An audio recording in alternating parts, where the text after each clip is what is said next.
Il-Kunsill tal-Ewropa ta' ċamata lill-Ungerija hekk kif l-intħil fil-midja mill-awtoritajiet Ungeriżi qed inaqqas il-pluraliżmu u l-libertà tal-espressjoni.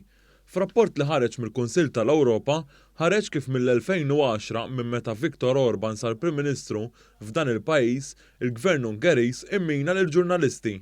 Il-Kummissarju għad-Drittijiet tal-Bniedem tal-Kunsill tal-Ewropa, Dunja Mijatovic, tinsab imħasba bil-kampanji li għaddejjin f'dan il-pajjiż kontra l-ġurnalisti u anke dawk li jiġġieldu favur id-drittijiet tal-bniedem. Dan il-pajjiż taħt it-tmexxija ta' Viktor Orban huwa magħruf għan nuqqasijiet serji fiż-żamma tas-saltna ta' dritt u tħaddin tad-demokrazija. Fil-ġimgħat li għaddew sar magħruf kif il-Partit Nazzjonalista li jagħmel parti mill-grupp tal-Partit Popolari Ewropew ma kienx iffirma ittra formali biex il-Partit ta' Orban jitkeċċa mill-grupp tal-Partit Popolari Ewropew.